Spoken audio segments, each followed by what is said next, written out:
It is named late Turkish Emirates because in the 14th century we have a second, how can I say, circle of Turkish Emirate period. I mean, the first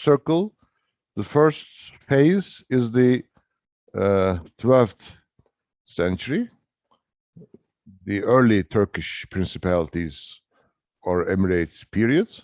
Here we have a late phase, late Turkish Emirates phase. At the moment, just give me a minute, please.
I am very sorry for this.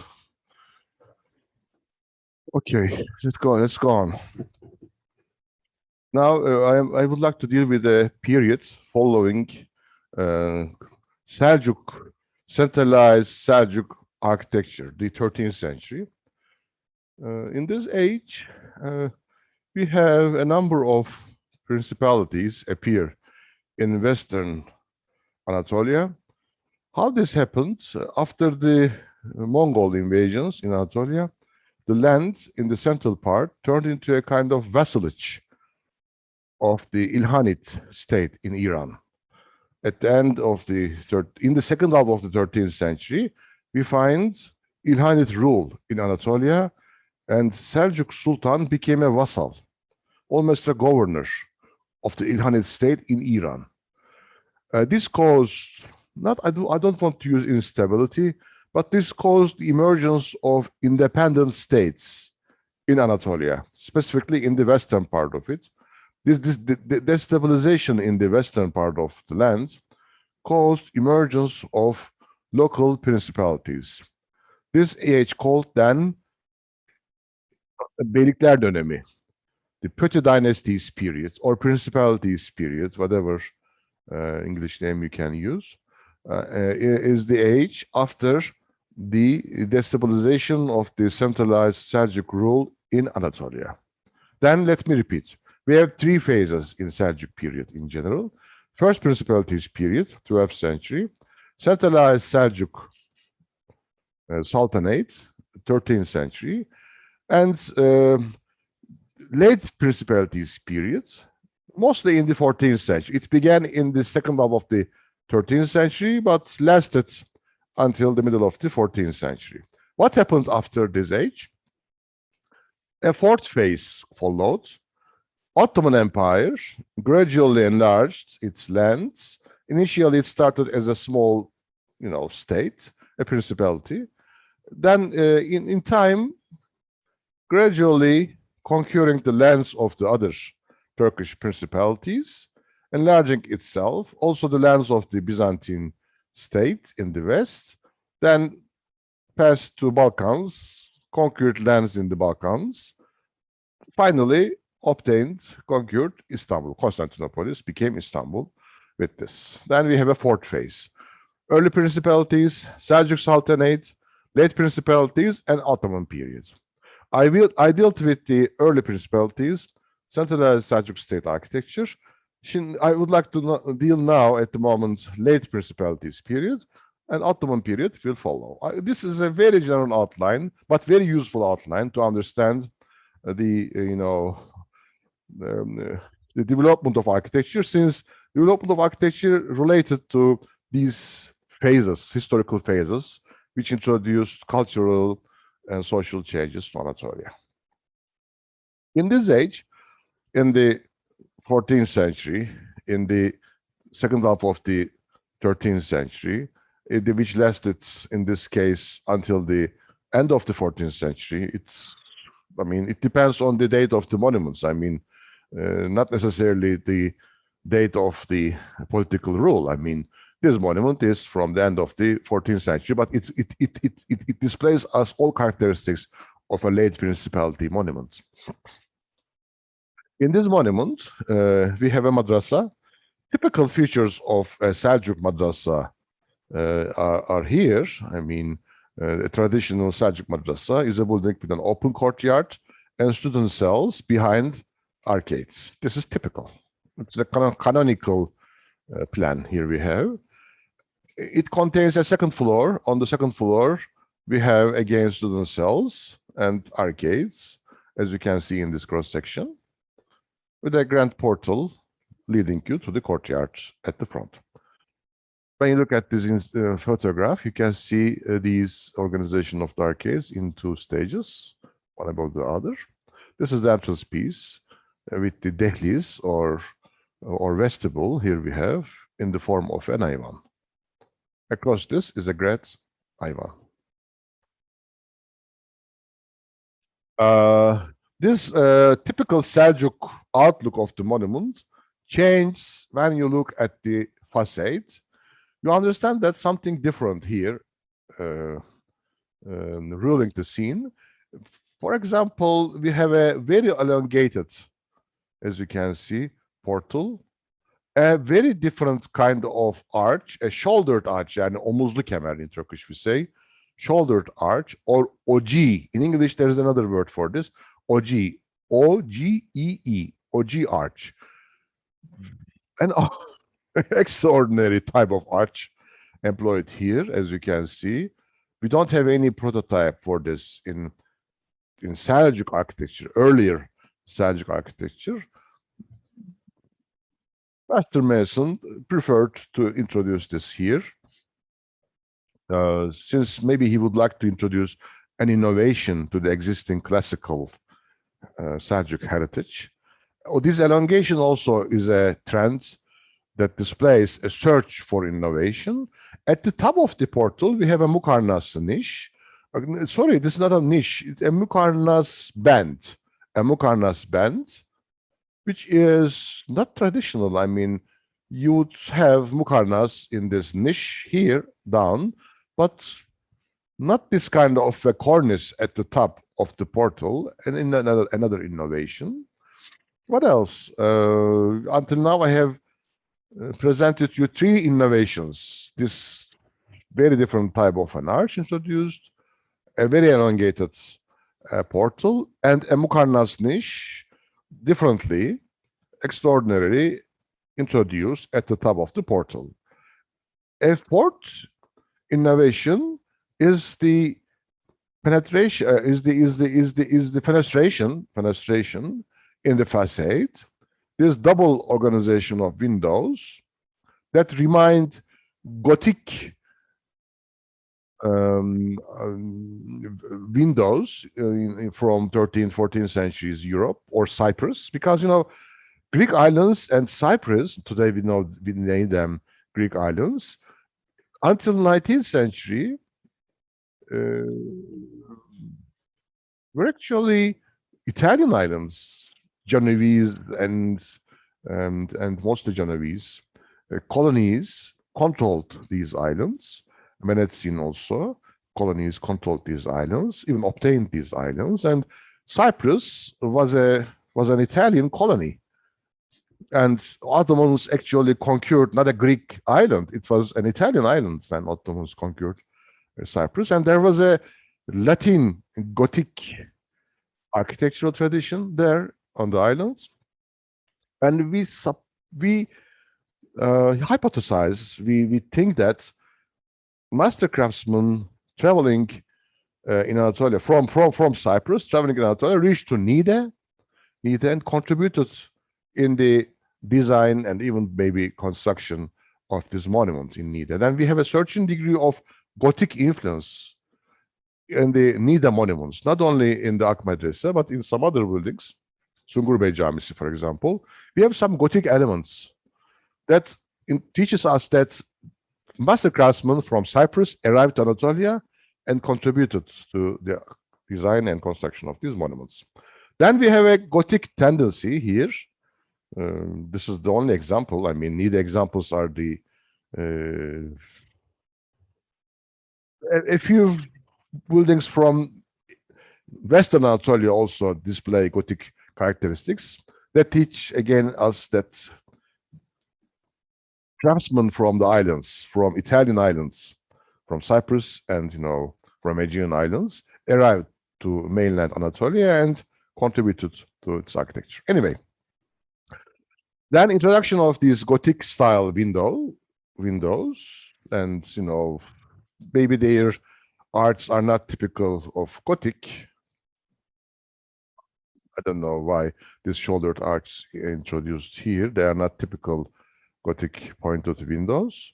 Anyway, arches. Anyway, we have here this double organization of an opening like that, introducing a Gothic air, a Gothic characteristic into the monument. Altogether, these kind of innovative introductions give clues about a new tendency here in the age of principalities. This tendency named Mannerist.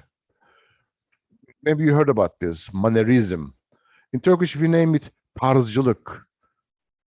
In this kind of a tendency, we have a great tradition, a classical period in the background, in the previous century, in the previous decades, but designers searching for novelties, new maybe cultural, social changes, ask from them to introduce new ways of expression, new ways of how can I say, substantiation of ideas, new concepts of a changing society.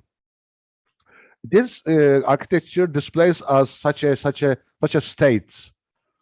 I mean, in this state we have a changing society, a changing political system altogether, a changing geography altogether, and designers would like to reply this with innovations. They were looking for innovations in this architecture.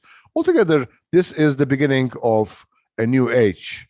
Now we are in Western Anatolia. Mostly in the later periods, you would be seeing principalities emerging in West. This is not in Western Anatolia, in Central Anatolia, but very close to the shore, to the Mediterranean shore, to Cyprus, because there is a passage from Tarsus, Adana, Mersin, clicking gates, and this clicking gates, this passage provided penetration of people from the Mediterranean Sea, from the shores, and altogether this can be regarded as a part of the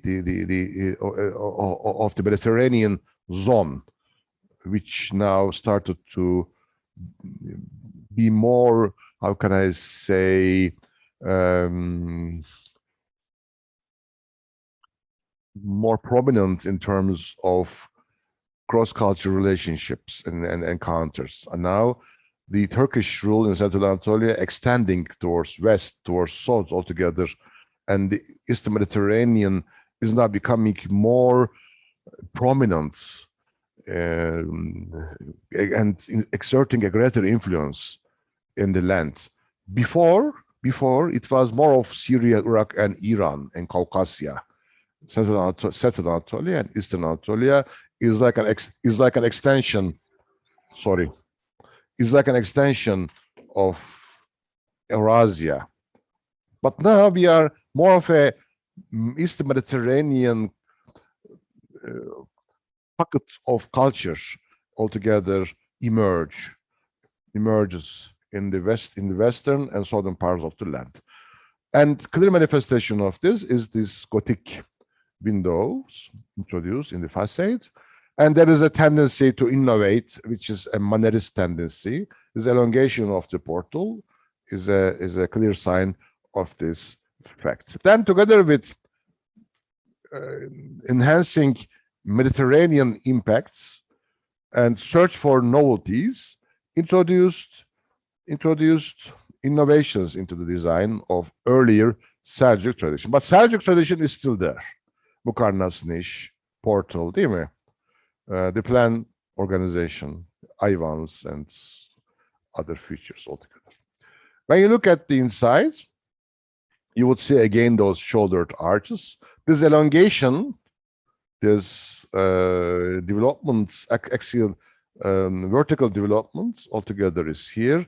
Even the size of the Ivan says something about these new times. It is narrower and higher than a typical Seljuk Ivan. Proportions also change here, as you can see.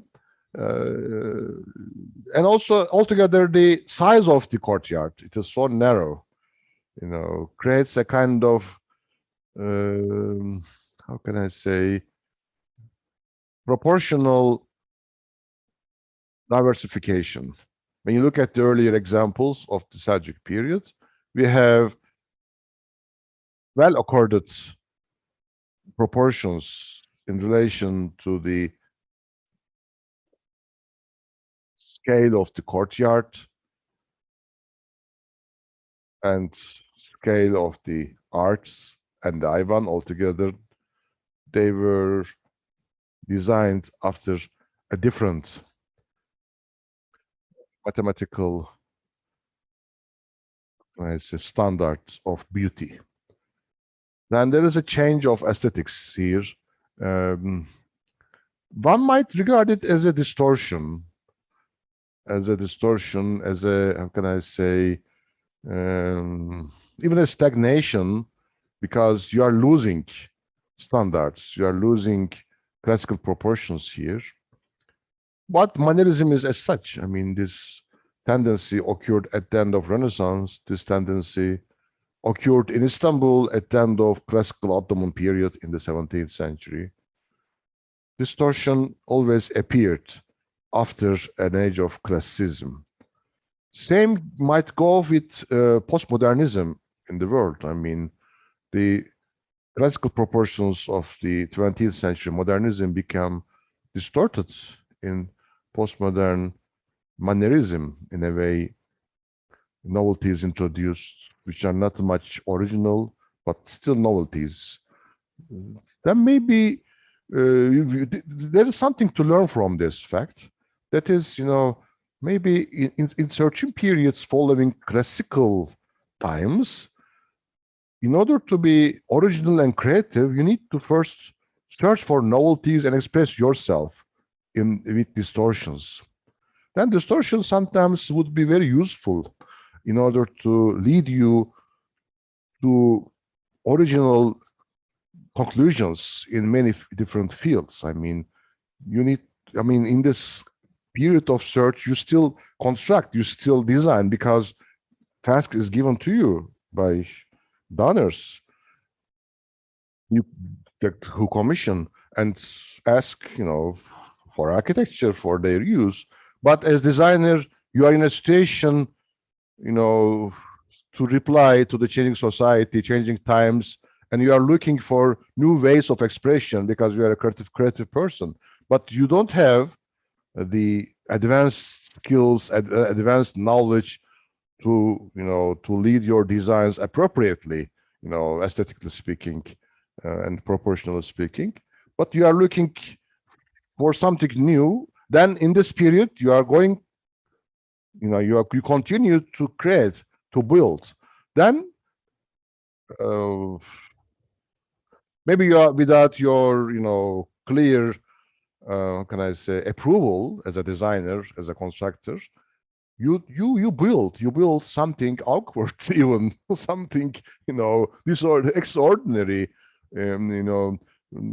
diverting in a way, shifted from the main thoroughfare, main road. I mean, main road is the classical Seljuk architecture, 13th century, but you distort yourself, and you have the consciousness of this because you are looking for innovations, you are looking for new ways of expression because of the changing society, changing intellectual life, and so forth. But maybe the work you obtain is not as perfect as you would expect, but still it is there. You need to produce it because you need to realize yourself. But maybe you are in yourself is in a phase of development, formation. And at the end, of course, you would be making something entirely different from the classical, and something entirely innovative and creative and original at the end. But a phase needed for that, a process, a kind of an age of procession is a good word for this, maybe an age of passage. This is the area, 14th century Anatolia, Turkish architecture, what we say, Beylik period, an age of mannerism. I hope I have been able to express myself. It's not easy, but I tried to do it. This is a nice picture showing you the entrance piece from the street to the courtyard. Unfortunately, I have the main Ayvan. I have just shown you. And now we have the other side, entrance piece. Again, you can see how proportions changed. Even there is no harmony between the different parts. The proportions of this arched. What can I say? There is a balcony, but without balustrades. Anyway, very dangerous. Anyway, maybe something happened to the balustrades during the restorations. I don't know. An arch, another one, symmetrically placed on the two sides of a greater arch here. The relationship, I mean, the lower and upper, this monotonous symmetry or lower and upper zones, I mean, I don't know. There is something not much satisfying in this organization of solids and voids. You wouldn't find such an architecture in any Sinan building. I mean, he would always balance solids and voids, creating asymmetrical dispositions, satisfying, creating an aesthetic impact with application of asymmetries, which are lacking here. As you can see, it's a very monotonous design, and proportions are not as effective as one would find in a classical Seljuk courtyard. Remember Gök Madrasa courtyard, for example. It's amazing, really. And then when I come to Renaissance and deal with Manierism after it, I will be speaking more on this topic. Here we have another Beylik building. The former one is from Karamanoğulları period. Here we have a Saruhanoğulları building from Western Anatolia, minus a great mosque. It contains a great Maksura dome, extending over 3 aisles. Remember, Silvan Great Mosque from 12th century. It was a one-time experience. Needed been used almost 200 years later. Manisa Great Mosque designers experienced with this great Maksura dome once more and successfully introduced it over the central part of the monument. We have a courtyard of the same size with the prayer space, as you can see here, a courtyard of the same, and even this open section is of the same scale with the central part, the domed part of the monument. This is new. In Seljuk architecture, we don't have arcaded courtyards in front of the mosques, but in this mosque, here we have this courtyard in front of the mosque, a revival of Damascus Great Mosque courtyard or Diyarbakir Great Mosque courtyard, Syrian architecture. But let me tell you that in Byzantine architecture, for example, in front of Hagia Sophia was a great courtyard, arcaded courtyard, and this tradition of building a courtyard followed in early Islamic period. And here we have in the Saruhanoğlu Manisa Great Mosque revival of this courtyard, which would be followed by Ottoman examples. Same size, Great Maksura Dome are the features that make this monument different, from the earlier examples. Normally, you would find a madrasa with a small masjid attached to it, but here in this example, we have a great mosque with a madrasa attached to it, which is not a typical Seljuk practice. Here we have mosque at the center with a madrasa attached to it. Of course, growing towns, growing Muslims in the towns necessitated greater mosques. But this idea of having a great mosque with a small madrasa attached to it, is a new tendency that would be followed in the Ottoman period. Remember Hunat Hatun Külliye in Kayseri with the madrasa and great mosque together. But they were not designed from the beginning. I mean, madrasa was attached to the mosque there. In this example, they were designed together and create a kind of integrity. But I shouldn't say that this is a rule. Not rule. This is an innovation for the first time appeared in the Beylik period. What I mean is that a mosque with a madrasa, because I know many examples from Seljuk period as well. But let me tell you that the greater size of this Friday mosque makes it a bit different than the earlier examples, because this relationship has changed. I mean, madrasa is inconspicuous now, and mosque is at the center in this külliye. Here we have the courtyard of the mosque.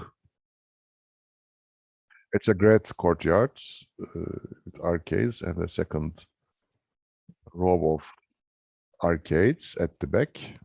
Here it is, a second row of arcades at the back, which makes this shaded area a great one when compared to the mosques in Central Anatolia and Eastern Anatolia. But this would be a necessity probably in Western Anatolia, is because of the climate. I mean, they needed more shaded spaces, open air.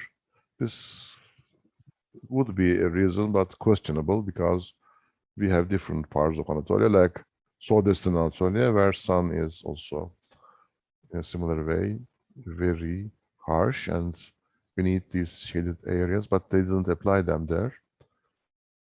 I remember Urfa Great Mosque only with a small portico.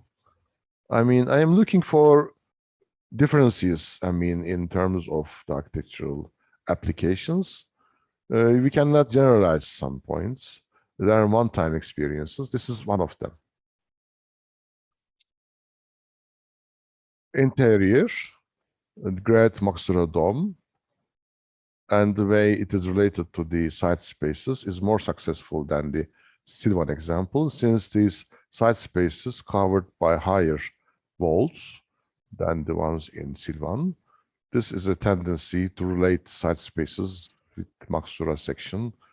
Maksura section become larger, and side spaces are now more successfully related to the central part. They are airy and lighted and high, as you can see. These are new tendencies in Western Anatolia that would lead to later Ottoman centralized buildings.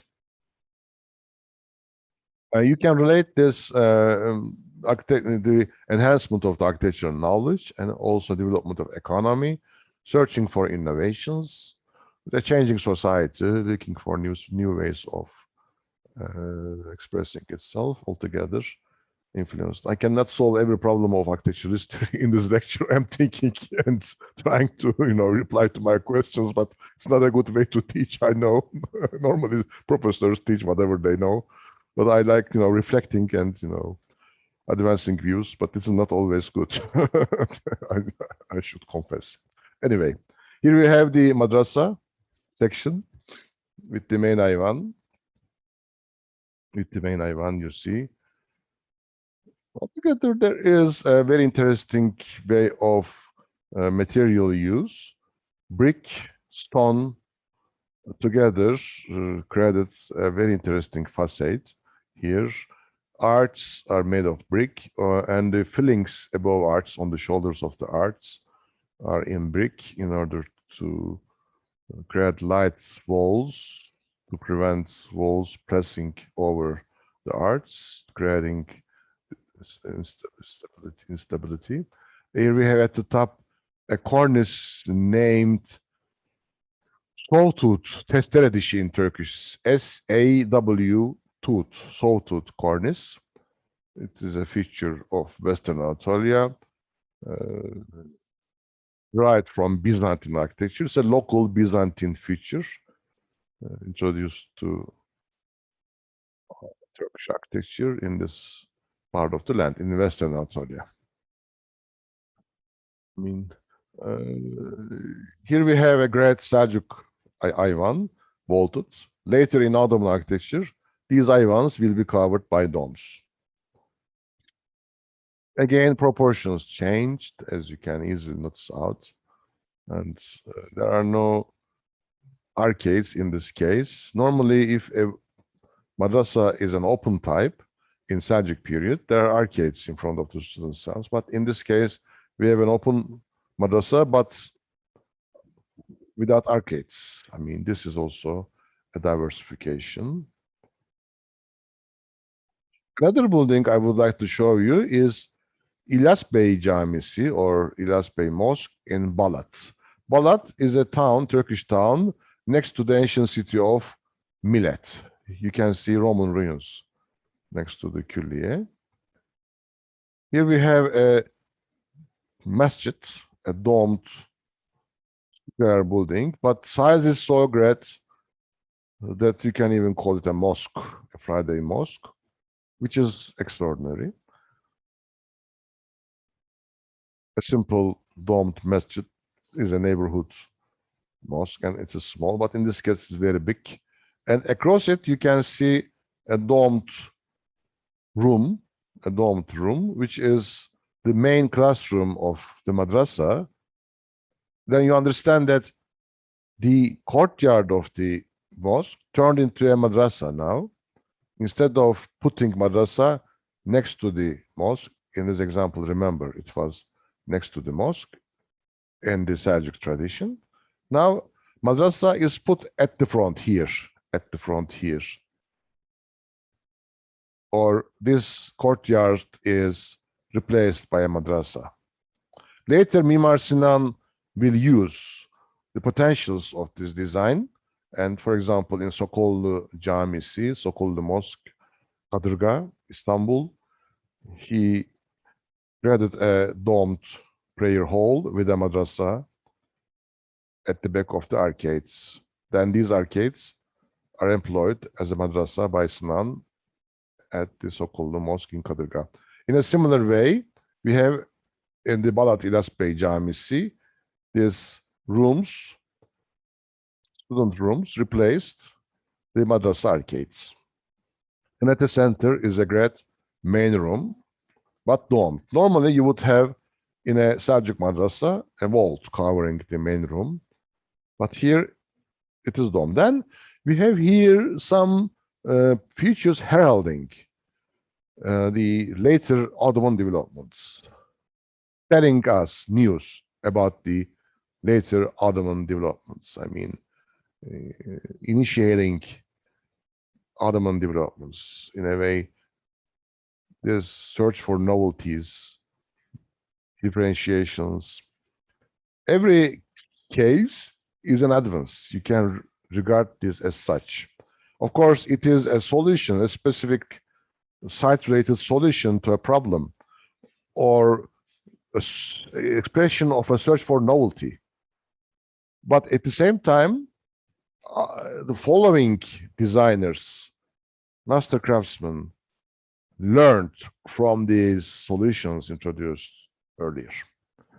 Then we can also regard these as steps leading to other solutions, but at the same time providing a base for them, a base to start with. Then this is good. With this, I can say that in architecture, then it is good to learn from the others' designs, from the others' contributions, inspection, understanding of existing architecture is very, very important. Very, very important to advance your designs. I mean, experiencing the existing traditions, understanding the technology change, and this is open-mindedness actually. Learning from the others is not the beginning of copying. It is the beginning of open-mindedness. I mean, it's a potential to be quite creative. Architecture still teaches this. Here we have the courtyard partly seen with the student cells and the great, beautiful mosque in front of us.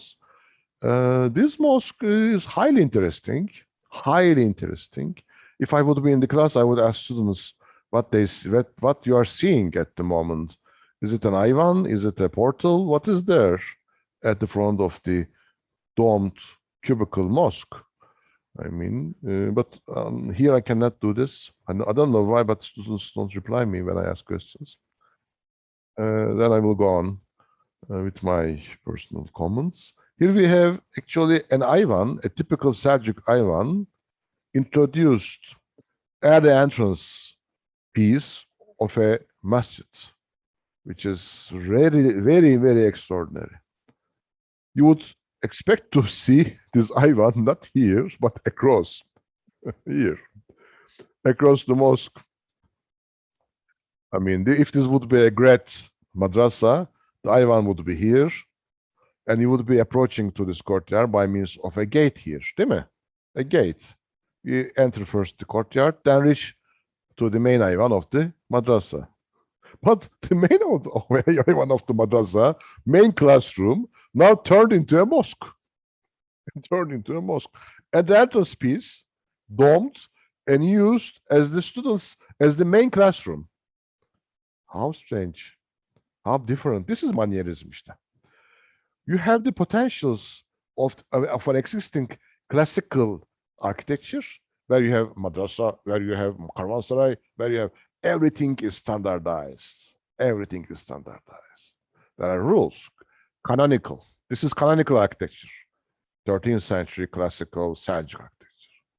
But in the 14th century, some architects come to the front and, no, it shouldn't necessarily be like this. I can take this courtyard, make the main Ivan the masjid or mosque of my külliye, but still keep the courtyard, as a madrasa. This is a great design, and really believe me, but really believe me, for the first time today, I thought about this Ivan as a reference to the madrasa classroom. For the first time, I'm telling you, my students. This just came to my mind. Before, I always thought as such, okay, there is a masjid, and then Ivan adapted to it. Then there's a potential in this design, since in this way, a new kind of facade created, an Ivan and a portal in a way adjusted, incorporated here. Okay. But I didn't before think that reality, that actually this is a madrasa plan. It's altogether, not only this U-shaped attachment, but altogether. This is a madrasa, main classroom. Across, you have the entrance piece. But yeah, okay, this architect took this plan, organization, put it here. What he introduced? He transformed the main classroom with the Ivan into a masjid, keeping the Ivan arch at the front because he would like to remind some features of the canon, some features of the classical one. This is the main classroom with Ivan. No classroom, main classroom of, no, classroom is not here. It is now a mosque, but Ivan should be still there. I should remind this because it's a great tradition and I am adapting this in my design. I shouldn't easily get rid of this Ivan. It must remind me the, how can I say, not maybe essentials, but it is remnants at least partly, the original design, which is a madrasa. This is unbelievable. This is a consciousness. This is the consciousness. This is a consciousness that could lead to creativity, and it led it. That even in the, I cannot even say that this is a Mannerist building. This is a successful original building, even beyond Mannerism, typical Mannerism. It's a one-time experience and great potentials of the tradition introduced, in transforming them into a new kind of building. This is great, really. And I have just came to, to this understanding while thinking about these monuments at the moment. And I really appreciate it, really appreciate it. Anyway, of course, there are Mannerist tendencies in this attitude. I mean, Mannerism, playing with the existing forms, putting them into different contexts. This is a Mannerist tendency, but the end product, amazingly original here in this case, amazingly original. What more than using this Ivan, he introduced an arcade because memory of the Ivan should be there. He thought this way. He thought, because medieval designers are usually male. He thought this way, that then Ivan is here, but I should do something with this open Ivan. I mean, I should close it because it's not anymore an open madrasa room, my main classroom. I should close this Ivan because this is now a mosque and it should be a closed space.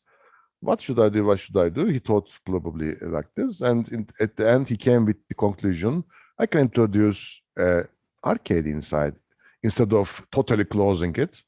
Totally closing it would kill my design, would eliminate this idea of Ivan here. Then he introduced a semi-open arcade. This is a solution, really, a good solution. And here we have then an arcade, an Ivan altogether. These two primary forms in a way integrated, and a new facade is created. And also this Ivan has the potential of introducing a portal, an entrance piece with a portal. Normally an Ivan doesn't project, değil mi? But it is projected because designer would also give the impression of a portal. This is the entrance to a mosque. Don't forget this reality.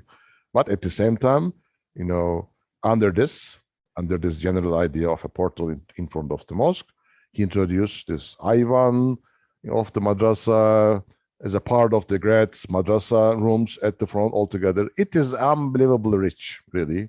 One of the masterpieces of Turkish architecture. Here in the material, we have the use of stone.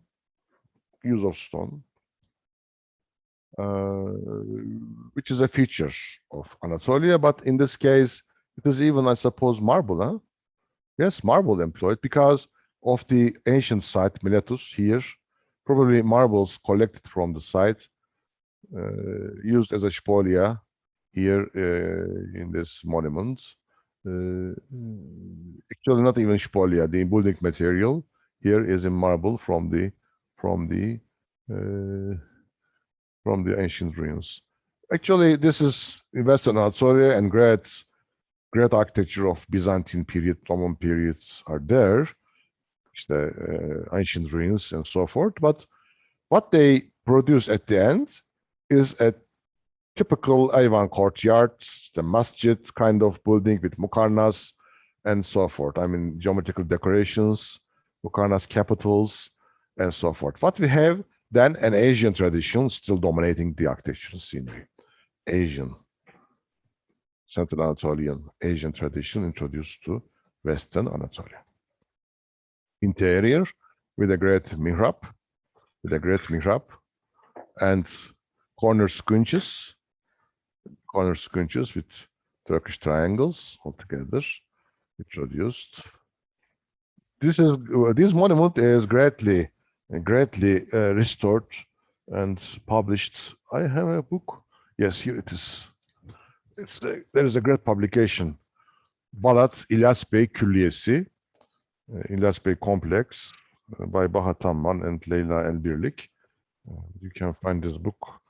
Not easy because this is a book by a firm, Soktaş. This is the, I don't know, restoration firm, but it's a nice book in English and Turkish telling us the findings from the restoration facilities, the way they restored the monuments, drawings, and all together. It's a great book, really very useful. If you are interested in restoration, read this book. It's a really beautiful book. I should also check it after the class. I have a new interest in it. Okay. Oh my God, early Ottoman architecture. There are many other examples, but for the sake of timing, this course appropriately, I cannot give them. Oh my God, it is time for a break. Appropriate time to introduce a break. Let me give a break for 10 minutes. And then we will be meeting at 15 to 11. Bye-bye. I would like to share my screen. Ottoman architecture.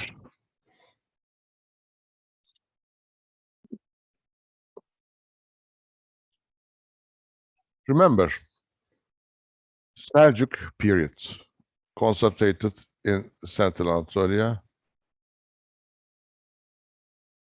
Earlier, Iran, Great Seljuk periods. Earlier, Emevid and Abbasid periods. Now, in the Ottoman era, we have this part of the world, maybe here, not over here, but here. This part of the world altogether controlled, governed by an Islamic kingdom. You see? Now, the extension, geographical extension, is greater. Entire Balkans, even, a realm very close to Central Europe, North Africa, Anatolia, Iraq, Syria, Crimea, and partly Caucasia, ruled by a centralized empire. Of course, it began from a small principality in the east of Marmara Sea, around Bursa. Later on, it became a great world empire encompassing the lands earlier were, Emevid, Abbasid, Seljuk, and even earlier Roman lands. Now, of course, this extension introduced greater architecture when contrasted with the previous periods. Since, economy, social integration, cultural multiplicity altogether are greater than before. I would like to begin with the architecture of Bursa, since it was the second capital. The first one is Iznik, then the second capital of the Ottoman Empire, where prototypes of the age we name classical 16th century established. I would like to begin with them and go maybe through examples in the 14th and 15th centuries. Let me also remind you that now it is more of a Mediterranean culture here when we deal with the Ottoman culture. Of course, with many elements from East, from Eurasia, Central Asia, Anatolia itself, but altogether with the inclusion of the lands in the Balkans and North Africa. Now it is more of a Mediterranean, actually Eastern Mediterranean culture we are speaking.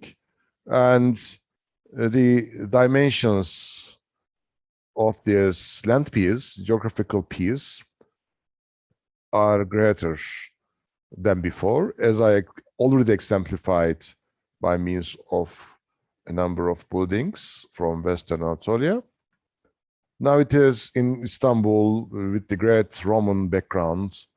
This aspect is become reinforced, but it is a part integrated, incorporated. It is not a dominating feature altogether. It is a part integrated to earlier incorporations. In the earlier incorporations, remember, I was telling you that in Syria, there is a Roman tradition. In Iraq, there's a Persian tradition. In Iran, there's a Central Asiatic infiltration. Altogether, we have other incorporations in other places. Now they are, in a way, refreshed because the lands conquered by the Turks were not Muslim lands, they were Roman lands. Now, Roman elements also refreshed and infiltrated in a different way because centuries passed until 16th century, Byzantine architecture developed. One way or other, we cannot totally say that it's a development, but there is a Byzantine background now reinforced, Christian background now reinforced. But when we look at Ottoman architecture in the 16th century, Roman element is more prominent than whatever Byzantine. Earlier in Bursa, Iznik, it is more of Byzantine with its brick monuments, salted cornices, and cross plans altogether. It is more of Byzantine, more local, more indigenous. But when we come to Constantinople, when we come to Istanbul, it is becoming more of Roman. Again, a revival of Roman traditions, especially in the architecture of Mimar Sinan, like in Syria, how Roman architecture, in a way, revived in the new synthesis of the Arabs there. These are the points I should be making in the narrative of this part of the lecture. Let me first show this monument from outside. We are in Bursa, early period, 14th century, a mosque commissioned by Sultan Murat I, Murat Hüdavendigar, is the Hüdavendigar Mosque. But actually it's a külliye, it's a complex. At the first floor, we have a mosque. At the second floor, we have a madrasa. Madrasa on the second floor, mosque at the first floor. But madrasa does not extend on the first floor altogether.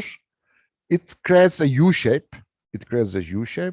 And the dome of the masjid at the first floor extends up and contained within this U of the madrasa. Then in the second floor, we have a U-shaped madrasa, and the dome protrudes, as you can see here, with its drum, from the middle of the madrasa. Down the domed central part, in the south, we have an Ayvan, a great Ayvan, you can see here. I will be telling you this in the plan. On the right and left, also sub-Ayvans, side Ayvans. Now go back to the plan. Here we have the first floor, a typical Seljuk madrasa, but now transformed into a mosque at the first floor. This is a mosque, but it looks like a Seljuk madrasa. Again, we have a Mannerist tendency. You take the madrasa plan, adapt it to your mosque. But why? Why should a mosque now change from this Great Friday Mosque to a madrasa-looking smaller masjid? This is the question mark. I will be talking on this. What we have here at this first floor, then a full-fledged madrasa with main ayvan, side ayvans, and a dome at the center, a enclosed Seljuk madrasa. But it is not anymore used as a typical madrasa. It is more of a mosque with its mihrab here in the ayvan section for prayer. But side rooms side rooms on the two sides of the Ayvan, as you can see, were also employed for meetings, majalis, plural, for meetings organized among the intellectuals of the time. Even probably Sultan partook, became a part of these meetings, Sultan himself. I mean, this multifunctionality is a general feature of Islamic architecture. I explained you this before. This multifunctionality provided a potential for design development. They would think this way. For example, I can create a masjid with a madrasa integrated, no problem, because rooms of the madrasa could be used as prayer space as well, for prayer, because we don't have in our understanding a specific definition for a mosque. We shouldn't necessarily create hierarchical space for the priests. This independency introduced a potential, and different building types could be amalgamated. This especially happened in the Beylik and early Ottoman periods. Now, in this period, Ottoman, what can I say, rule is in the character of a Beylik. Then we can put this within this Beylik architecture phase. Then at the end, what we have here, a new building type, a madrasa adapted to a mosque, but it is not anymore used as a madrasa since it is not defined as such in the Vakfiyes, in the foundation charters. It's a zawiya. They say zawiya. Zawiya is a place where dervishes usually gather. It's a dervish building, a zawiya. But zawiya would be multifunctional, as usual. And this understanding of a zawiya incorporates a sect building function together with prayer function, and also a hospice function. Hospice is a kind of guest house.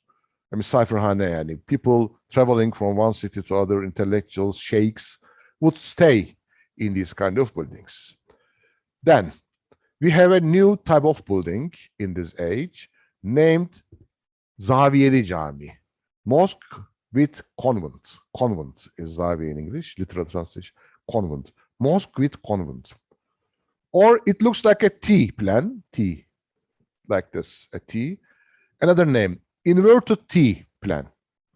Inverted T plan mosque, or Bursa type mosque. Scholars even today even don't regard it as a mosque. They regard it mostly of a zawiya, but in my opinion, this is questionable since these buildings oriented to southeast. There is a Qibla axis always, and mihrab is central. Then this mosque function is central. A zawiya is attached to that.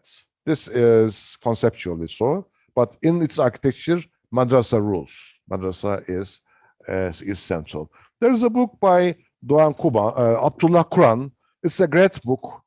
Maybe you can find in our library or in the faculty archive. It is definitely there.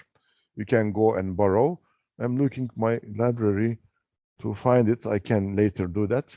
This is a nice book. It is on the early Ottoman architecture, formation of early Ottoman architecture. He categorizes, classifies those monuments, describes them ingeniously. Later on, he created a book on Mimar Sinan based upon this early Ottoman study of himself. Okay, I suppose I have explained myself sufficiently. We have a Zawiya mosque, a mosque at the center, but rooms for gathering, for teaching, and even for staying, especially the ones on the two sides of this vestibule were for the guests. But the question, why should this type of a building emerge in this age, in the 14th and 15th, early 15th centuries? Scholars usually find this as a alternative, as a reply to the needs of a changing society. They say that it is the formative age when people were closer to each other, administrative people, educated people of the education, madrasa people, and people of religion, sheikhs, Sufi dervishes altogether.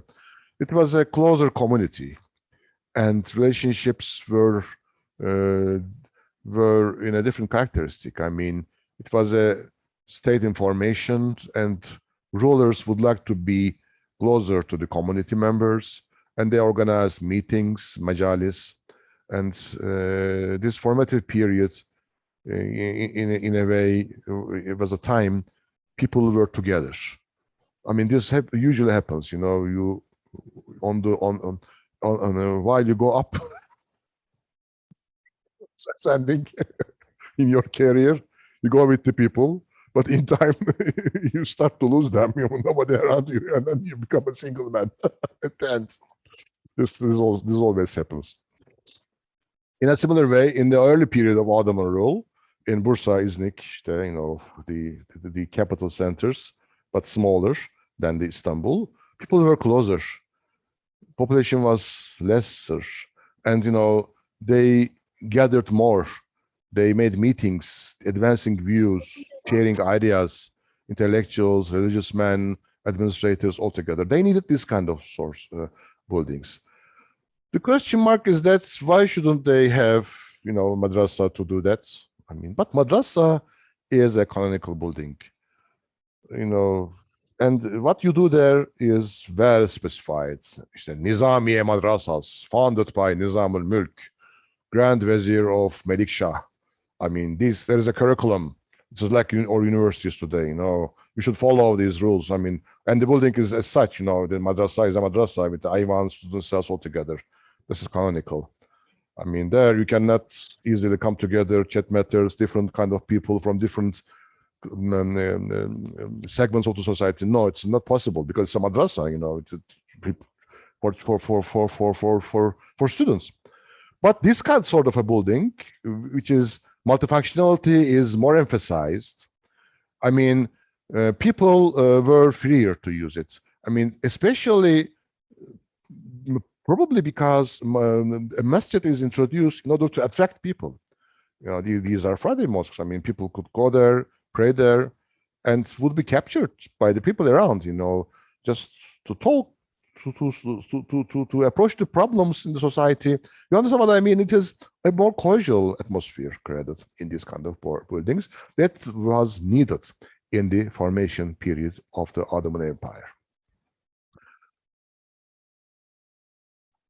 This is certainly so, since they, only in this case, they also adapted a madrasa to this monument, and the madrasa is a different building. Where it is on the second floor. It is a different building only for students.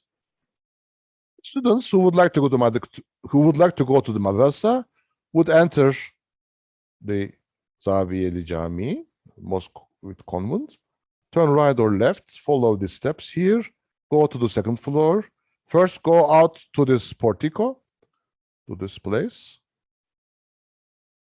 First go out to this place.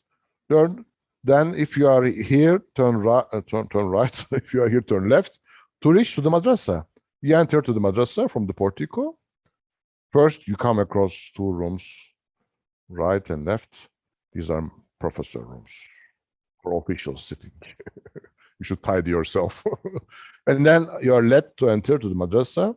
You reach to the student cells for study. We don't know really whether students stayed here in these rooms continuously. Probably not. I mean, they stayed outside somewhere else. They came here to study only, probably so. I don't really know. And there is a main Ayvan, main seminary room here, used by the professors to teach groups. This is the madrasa on the second floor, without any relationship with the first floor, except just this window and those windows. They could look at down, but of course not in the prayer times. And also they could, I don't know why, but how can I say, a narrow road opened at the back of the window at the second floor to reach to this nice room with a view of the Ayvan.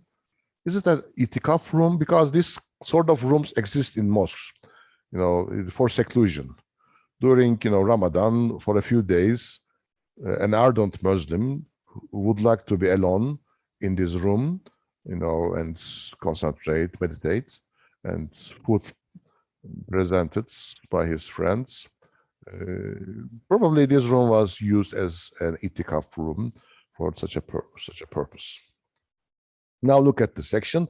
In this section, only the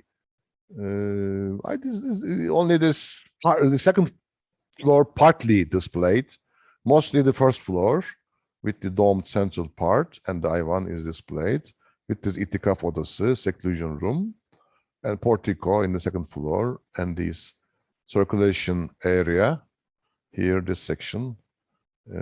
This is the first floor, I suppose.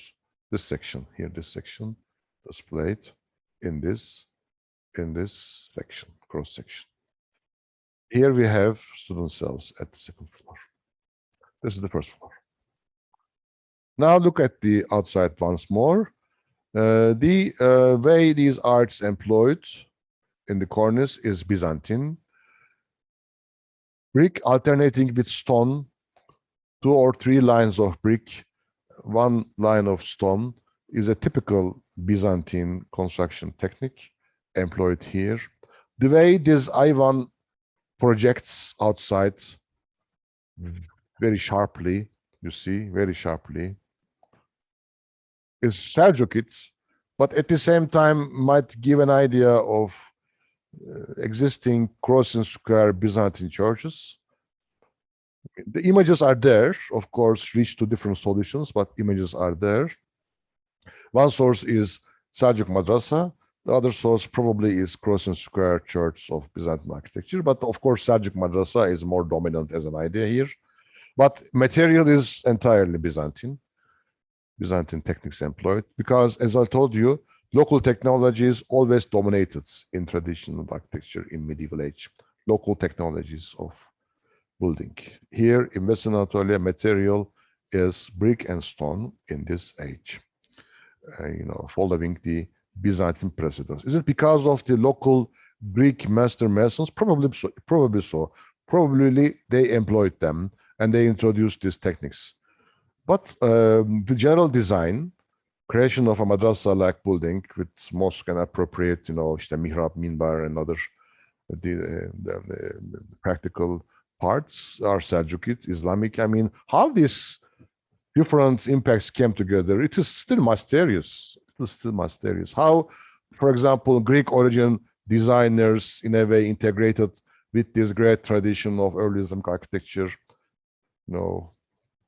This is problematic. We don't know this very well. I mean, is it a process in which both learned, the locals and the outsiders learned each other's civilization and reached to common solutions? Probably so. Here we have the great facade. The central part is pointed out with these different decorative composition, incorporate in a way framing the central arch, which gives a sign of the Qibla axis inside.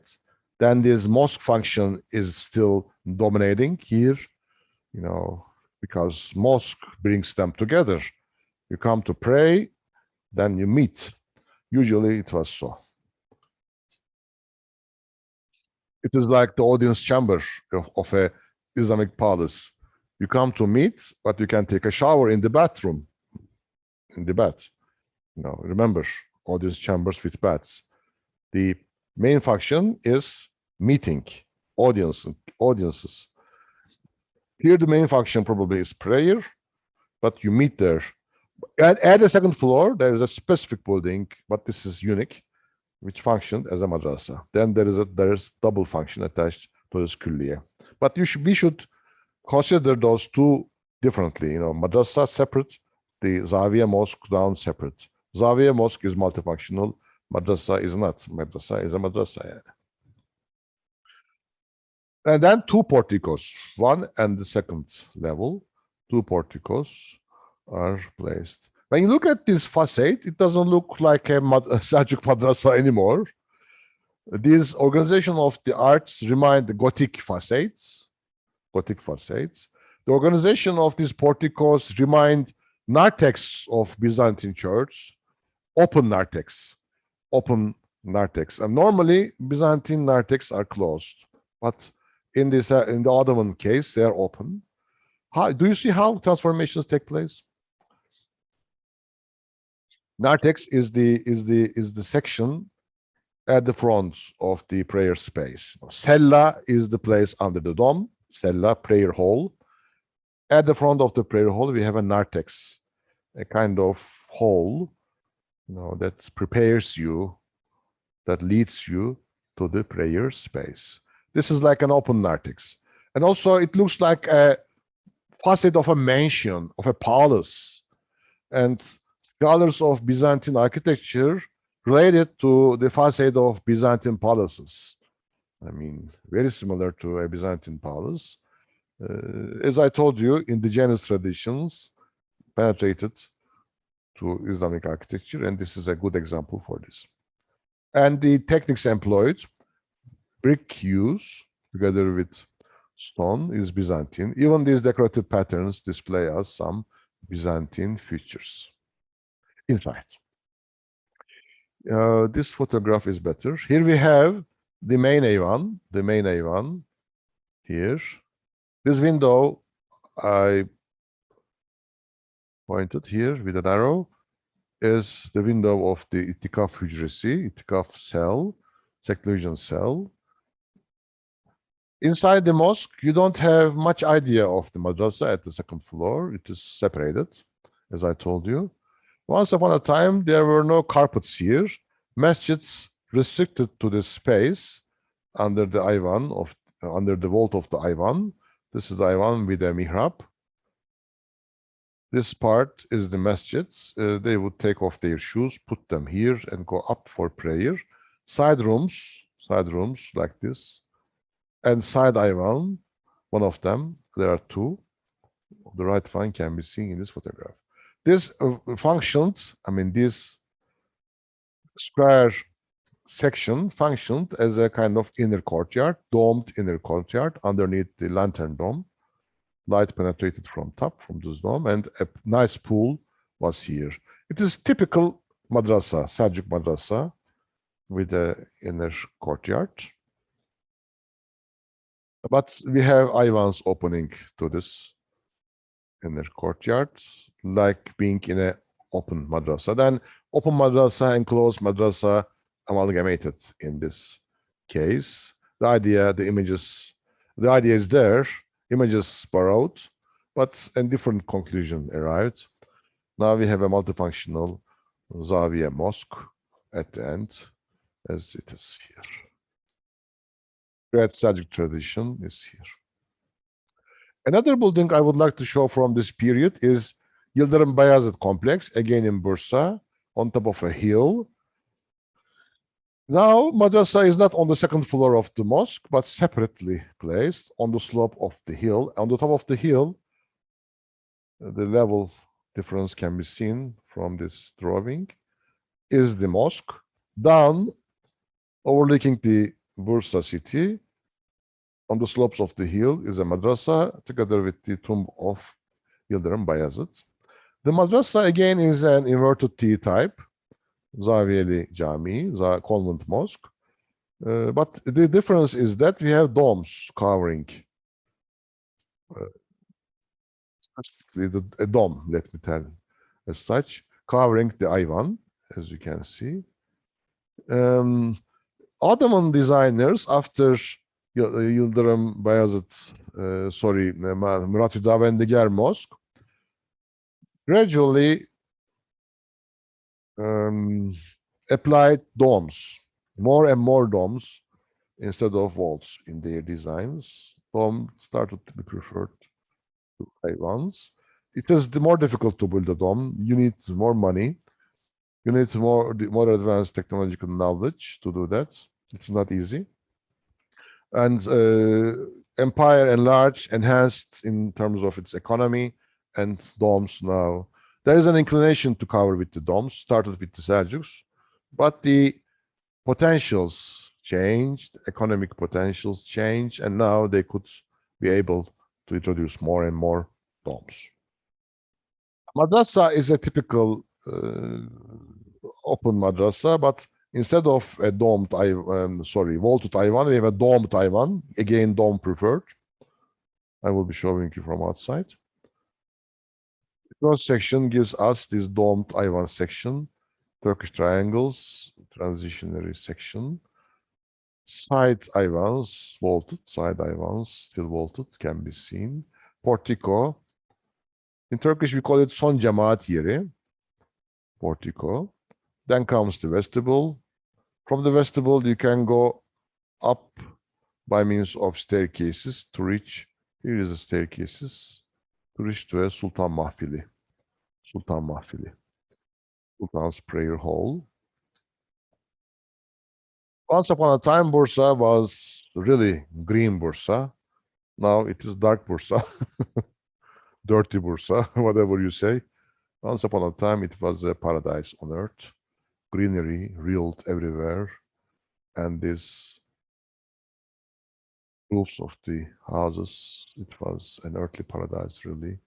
And these monuments, Ottoman monuments, were more meaningful since they were really monuments, great buildings today. They are lost within the crowd of apartment condos. I named them apartment condos, these awkward apartment blocks replaced those houses, and the city changed so much. Just a few houses remained today, unfortunately. Even this photograph is old, 1970s. This nice green plateau where agricultural lands extended, now replaced by industrial plants. Great industrial plants, mostly automobile industry. Now we don't even see this greenery here. City changed, and this part also changed, unfortunately. Here it is.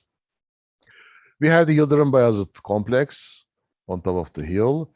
These buildings are on top of hills, probably in the time when they were commissioned. These places were parts of wild nature. I mean, maybe just a few agricultural lands, some small villages, or a number of farm houses existed. Ottomans had a policy of population encouragement. Whenever they would like to encourage people to immigrate, to populate, mostly Muslims, they commissioned külliyes. They commissioned külliyes, providing first facilities. It was an invitation for the people to come and populate the land.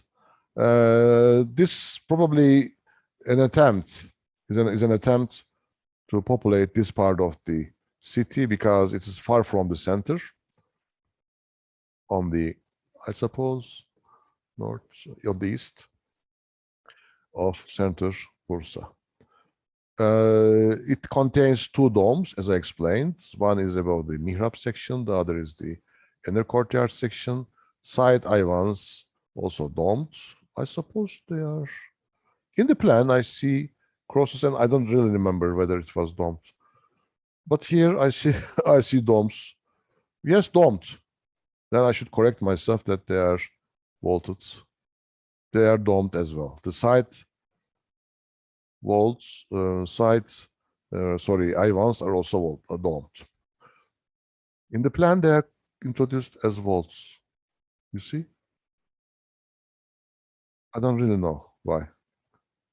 Type of domical vault, probably. Domical vault, yani kubbemsi tonos. Anyway, here we have the madrasa on the slope of the hill. If this would be a Sinan Külliye, what would happen? The basic change between, or basic difference between early Ottoman Külliye and Sinan Külliye from 16th century is that Sinan's Külliyes, yes, they're adapted to the site one way or other. I mean, it's true. But usually the Külliye buildings are related to each other by a garden, a common garden with Külliye walls around. Here we don't have Külliye walls, as if buildings are more haphazardly placed without much interrelated, more naturally. Probably this mosque placed as such in order to have the great view of the green Bursa down, and madrasa placed diagonally in relation to it, not to obstruct this view from the portico. This is the only character. This is the only design criterion, maybe. Then this natural organization of Külliye buildings in the topography is a feature of early Ottoman architecture. And this is a good question for you in the examination. What is the general main characteristic of early Ottoman Külliyes? Is a good question.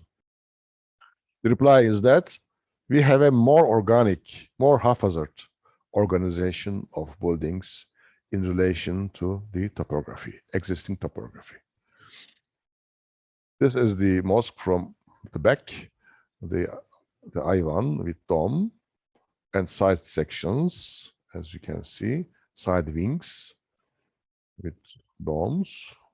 Another nice view, a very old one. Look at it, one of the houses still there from 50s, probably from 50s. Look at this truck. It is from 50s probably. And the ladies with their dress. You know, there is a gradual transformation in Bursa. Killed the Bursa. Here we have the interior, main Ayvan, this time separated by this great arch, very nice, great arch.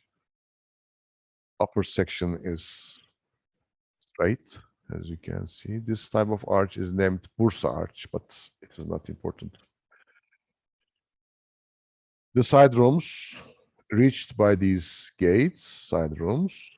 Side Ayvan, look at the side Ayvan. It's not covered by a dome, huh? I don't really see it. Must be a dome since outside it is domed, you see? Domed.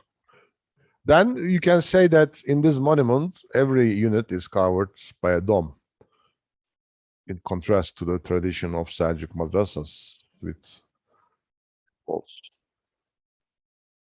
Stone craftsmanship is striking, really. No brick at all. Stone is everywhere in this case. Another feature of this early Ottoman architecture is that we have a fragmented design. What I mean with this, fragmented. Take note of this. This portico, look at it. It looks like being attached to the front of the cube, attached to it. Look at this dome. There is no connecting element, for example, a half dome, no. It is over a octagonal drum, the drum itself, the dome, and the walls down. Altogether are like separate pieces, cubes, attached to each other, like a Lego house, you see? Different forms, for example, a domed cube, a portico. Even within this domed cube, we have the drum, dome itself, and the whatever there supporting it, separately designed. There is a covering unit at the top. There is a covered unit at the bottom. There is a, a portico, again, let me tell, as such, attached to this at the front. This is a fragmented design. The pieces are not related to each other by means of intermediary elements. Until Mimar Sinan, bakın, this is very important. Listen me carefully. Until Mimar Sinan, no tradition in the Middle East, including entire Islamic architecture, including entire Byzantine architecture, including entire Roman architecture. No tradition in the Middle East aimed at an integrative design. No tradition in the Middle East created integrated design. What I mean with that? Parts, these separate parts, related conveniently to each other by means of decorative elements, formal elements, structural elements, related, every part related an element of a whole, of a synthesis. This is created by architect Sinan. This is the great contribution of architect Sinan to world architecture. Integrating the elements, eliminating this fragmentation. In this tradition, in Seljuk architectural tradition, anywhere, we have parts placed side by side. Side by side. We just place different elements side by side, like cubes. What Sinan will do is to relate them with convenient, appropriate. This is great. This makes architecture an art. It is very difficult at the moment to define, to tell on architect Sinan's buildings. I should do that when I deal with architect Sinan's architecture, because there I'm inspired and I can talk even more scientifically, because I can show you what I mean. At the moment, this is sufficient to tell you the fact that this is an architecture of fragmentation. Fragmentation, elements put side by side without being integrated. This great arch, this domed room, Ivans, this domed inner courtyard. There, independently, stand there independently. They just come together and create a space, but independently. This is a view from the madrasa section down the slope. Here we have a platform, a kind of square is created, madrasa diagonally placed, across is a tomb, then the mosque at the top of the hill. But as I told you, this mosque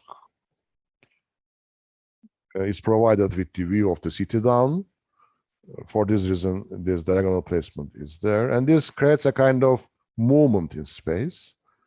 These relationships between the buildings, relationship with this tomb and with this mosque, introduces a kind of very dynamic open air. Pay attention, the entrance piece of the tomb is not same with the madrasa. Architect would place the tomb here with its portico facing the entrance gate of the madrasa, değil mi? On the contrary, as if the deceased would see the landscape. I mean, Yıldırım Bayezid. This tomb also placed across the city, you see, across the city, to see the nice green Bursa, not today's Bursa, 14th century Bursa. It must have been fantastic, even better than this. Oh my God. Anyway, here we have then this potential of the site very well employed, and the relationships provided between the buildings in terms of their placement. I hope I have exhausted these monuments in a capacity. But before, oh my God, madrasa and tomb is still there. Anyway, here we have the madrasa from the facade. Now the dahliz, the entrance piece, is in the form of a typical zone to let you inside, but the portal integrated to it, a specific kind of Seljuk portal is not there. It's a part of the dahliz now, as you can see. It is not protruding, but dahliz itself turned out to be the Mukarnas niche, a different Mannerist approach here. A more fenestrated facade than previous Seljuk case, as you can see. Chimneys of the student cells are so elongated that they are, of course, functional, but leads one to suspect of a Mannerist tendency. I don't know. In Seljuk tradition, these chimneys did not exist. Simply did not exist. Usually, Seljuk student cells did not even have fireplaces. But in Ottoman architecture, we have rooms with fireplaces almost always. In this building, Byzantine technology is there. Here we have brick and stone alternating walls. The way this facade is created, have a Seljuk background with its portal-like central piece, but it's an integrated design, more integrated than Seljuk case. We have more fenestration and portal rendered a part of this facade altogether.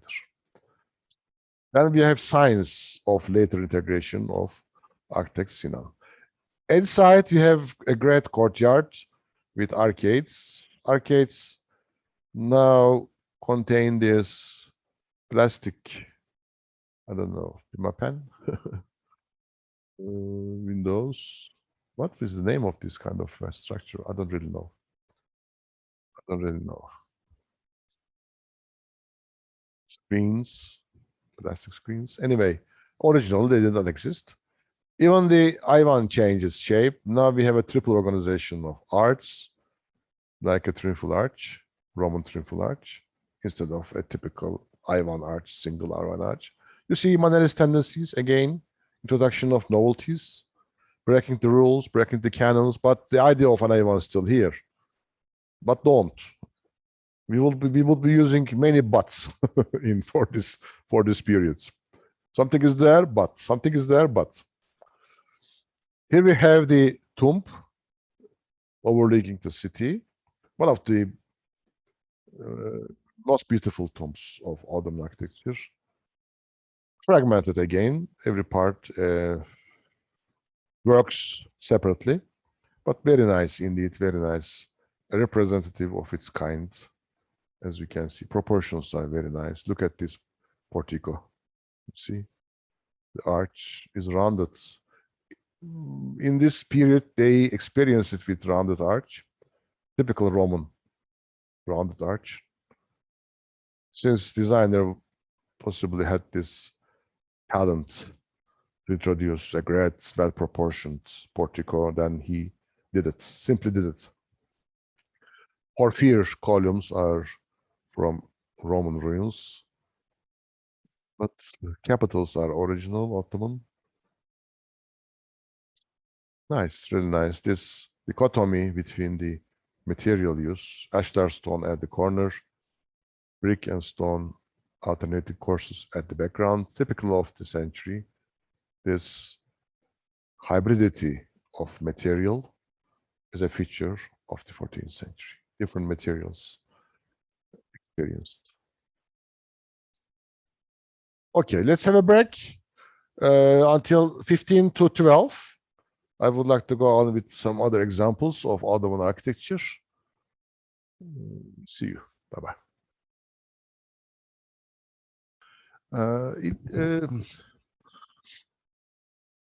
Ottoman architecture is rich.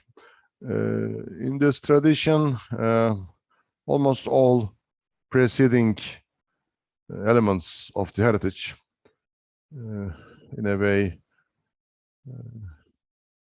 experienced. One of them is the great hypostyle mosque, Friday Mosque. We find, initiated in the Prophet's Mosque in Medina and employed in different parts of the Islamic world, from Cordoba to Delhi in India. And this type also exists in Ottoman architecture. We have a good example, Bursa Great Mosque. It is a hypostyle, 9 pillars support 20 domes.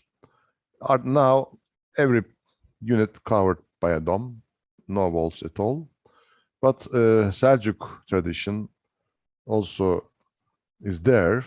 We have an inner courtyard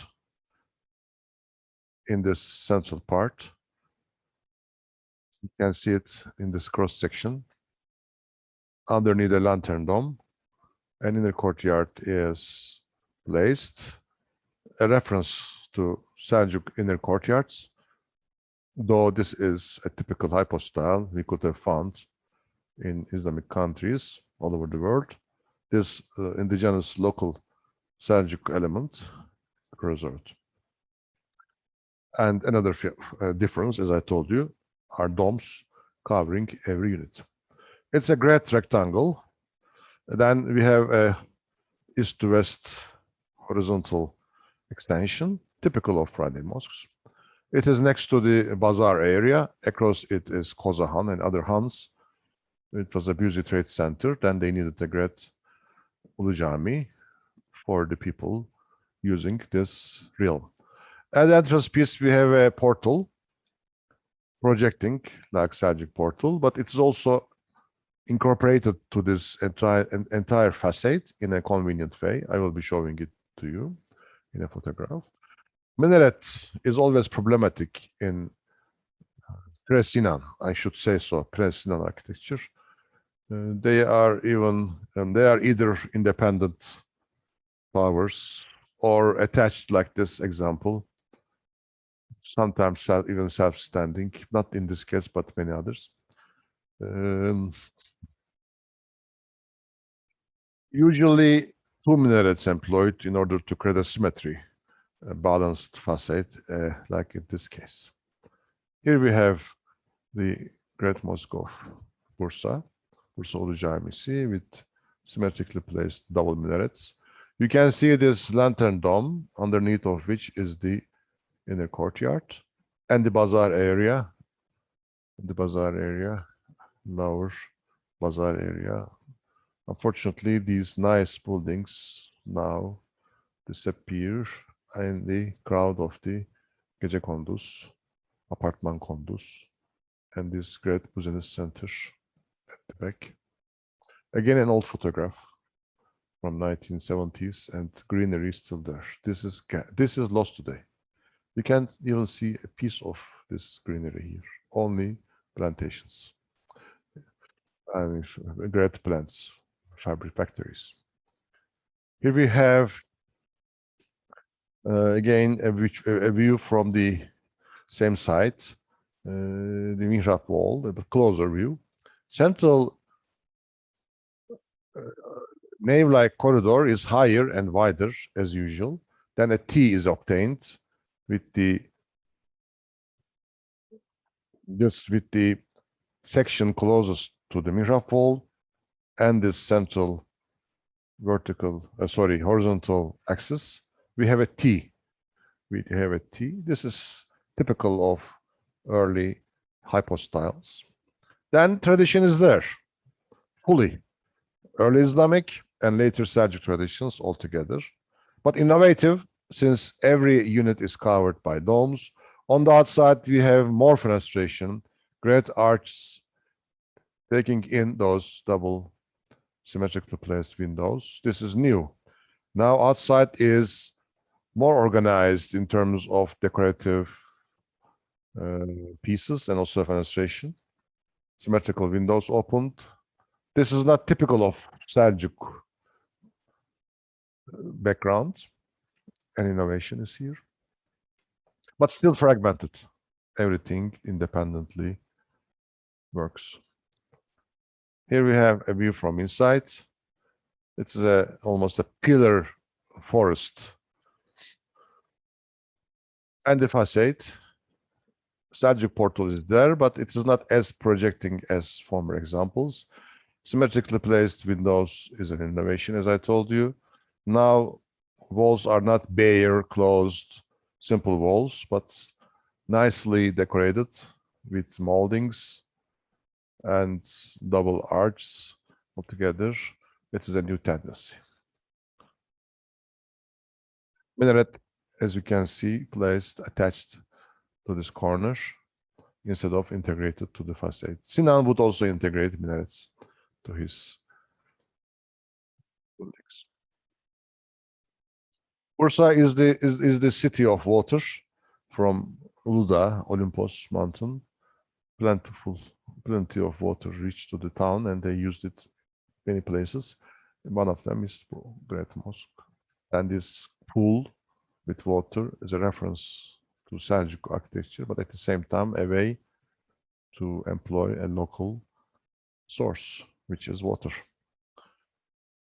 Central piece, the main access leading to the mihrab. This is the entrance gate. And this is the mihrab. An old photograph, very old photograph, 1890. Very old photograph. It is most known by its hat sanatı inscriptions. Almost every sultan donated an inscription in this. Today, it is as such. Not much change inside. So beautiful. Just figure out sound from the jet, water jet. I mean, sound of the water springing, splashing, and the calm atmosphere of the mosque. This is great, really great. One of the best things to do in Turkey is to travel and visit traditional architecture. One of the best things, specifically Seljuk and Ottoman. You cannot visit Roman buildings because they are in ruins, but you can visit Seljuk, Ottoman, and partly Byzantine buildings like Hagia Sophia and others, and enjoy. And as architecture students, you must do that. But unfortunately, you don't do that. I know this. And in the future, you will not be doing this. I know this very well. Anyway, here we have Edirne Şerefeli Cami. It is a great Friday mosque. It's a great Friday mosque, as usual. But instead of a forest of columns, vaults, and domes, we have the units restricted, since we have a great central dome extending over a hexagonal supporting system. Pillars, independent pillars and walls create a hexagonal drum, and on it, dome is placed. Corners filled with domes, as usual. It is in the tradition of Silvan Great Mosque, Manisa Great Mosque with great Maxra domes. They could be altogether tied to Isfahan Soğut Dome. Remember, Isfahan Soğut Dome. Then there is a tendency to enlarge Maxra domes. Actually, Mimar Sinan will finalize this, and Mimar Sinan's mosques are like great Maxra domes.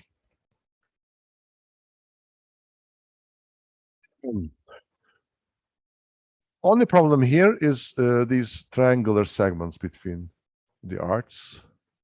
They are filled with small domelets, as it is here. Courtyard is almost the same size, a bit larger than the prayer hall. There is a great arcaded courtyard which started with Manisa Great Mosque and continued in early Ottoman period. This section gives us essentially the Maksura Dome, the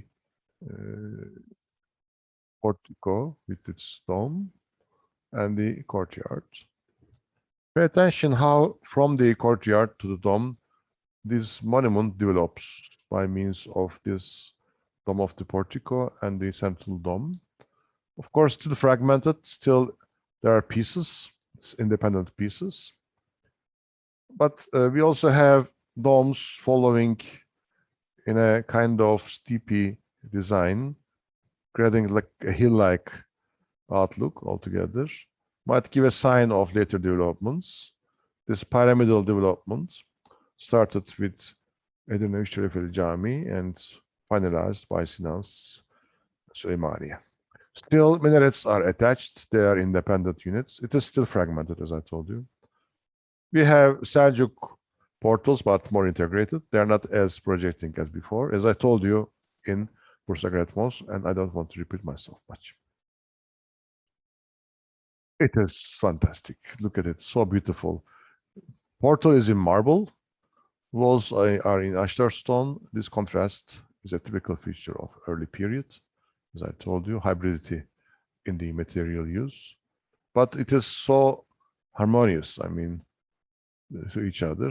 And differentiation of the portal is typical of fragmented design understanding. But in this, even in this fragmentation, there is a harmony. Look at this window and that window. There is no relationship between those two, apart from being two windows, one above the other.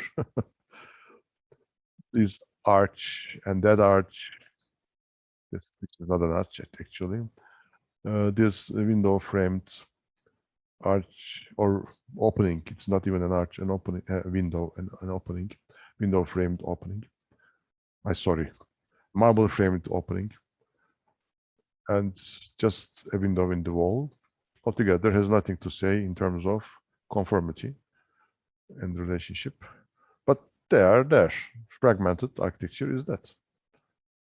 Polychromy, yani use of color, is a feature of Edirne examples. In Edirne, they liked it. They like to have polychromy. Palmet decoration, a sign of Sungate, an ancient sign of Sungate, from lotus flowers. Attached minarets, as usual. Inside, pay attention how designer would like to give this impression of something going up, you see? There is a design in an ascending order from here to there, from there to the domes here and the central dome of the Qibla axis, and then the main dome. This is the idea that Sinan employed widely and developed widely. Seeds of Sinan's architecture planted in early Ottoman periods. Sinan advanced them, understood the development, and crowned it. The problem here is that arcade lean over the portico in an awkward way. There is no relationship introduced between this and that, you see. It's like, you know, putting those two elements together, just this way. Or that way and that way, you see. So simple. No connecting elements between different elements. Sinan would create these elements, and success of his design is this integration. Still, we have this differentiation of the Qibla axis with a greater dome, projecting moldings, a greater arch altogether. The Qibla axis is emphasized. And look at this nice ablution fountain. Its proportions are in conformity with the general design. It's a nice interior, really. And the great dome at the center, Maksura Dome, and the side spaces. As in Manisa Great Mosque, side spaces are higher, and the relationship with the central one is better provided. Once upon a time, we were visiting those monuments with our students until 2000, 12 or 20, I don't really remember. We were also going to Edirne once upon a time. Later, we only went to Istanbul up to 2019. Here we have the hexagon created by these 6 arches. It's a hexagonal baldachin then created. 2 pillars inserted in the wall here. 2 pillars independently standing. 2 pillars inserted in the wall here. Then 6 pillars create a hexagonal baldachin at the center with a dome placed on top of it. Let's look at the Manisa.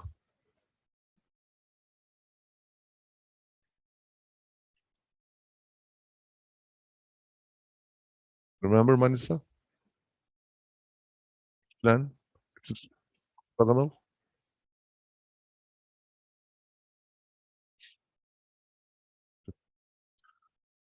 Others supporting it. Yeah.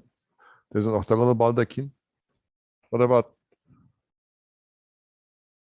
it's just I just had a wonder in whether its pillars also integrated to these walls. No. So independently self-standing, as you can see, baldachin. 6 pillars, at least self-standing, and 2 pillars omitted. These arches spring from the walls, from the southern wall. It's a more independent baldachin. Here it is.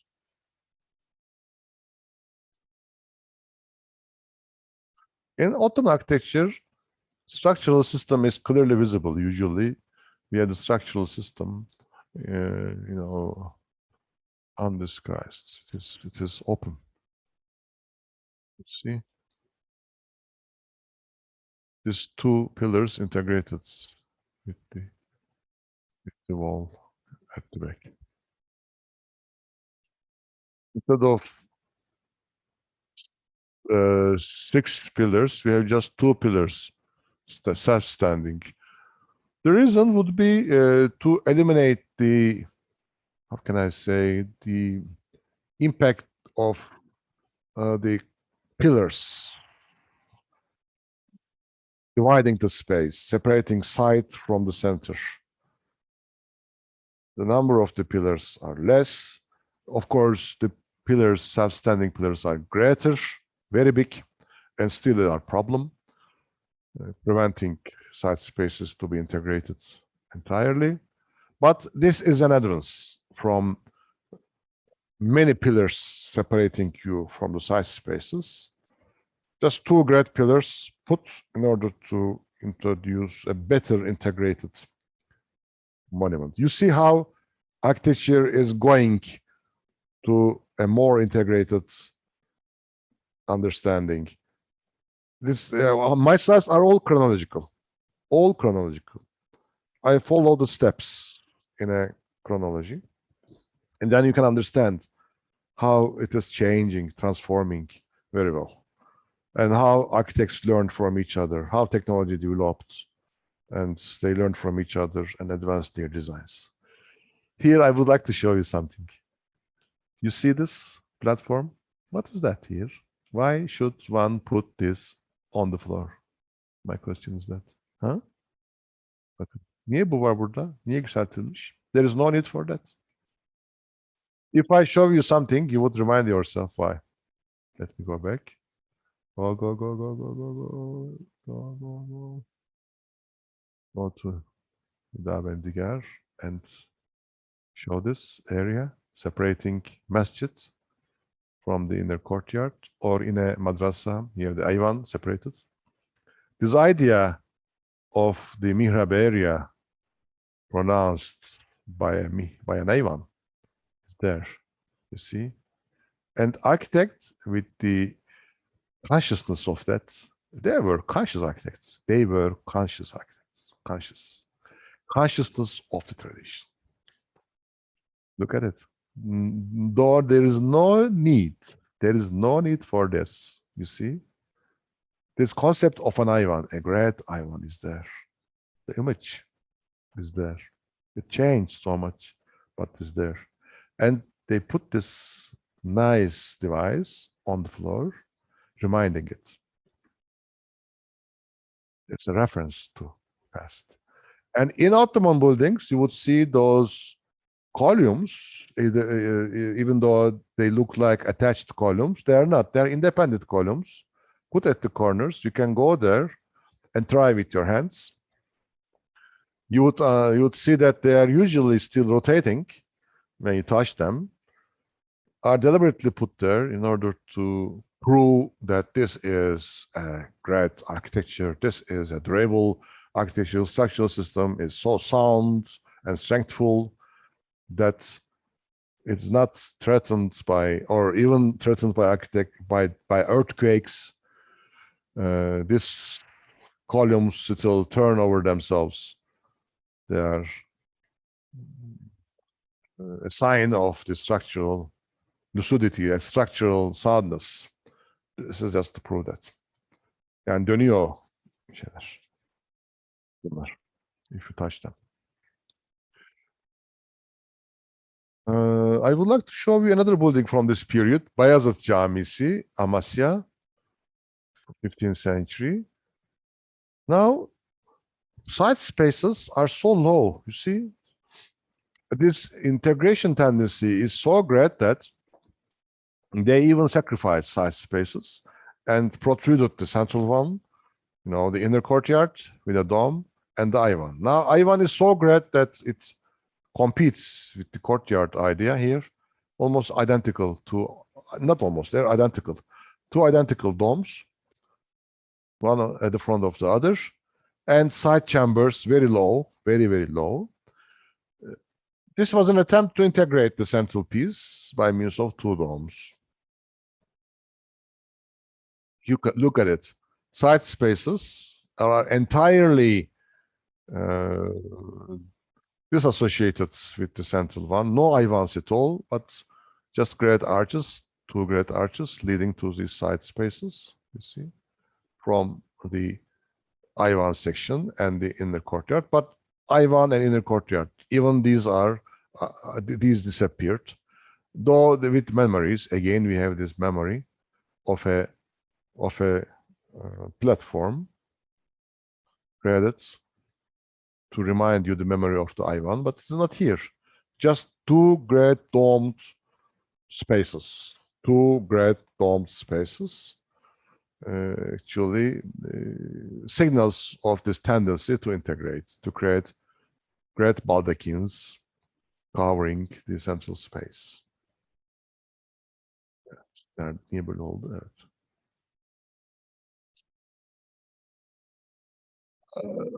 I decided to skip this part, but we have time. I can deal with it. I would like to give an idea of what was going on at that time, 15th, 16th, and 17th centuries in the East.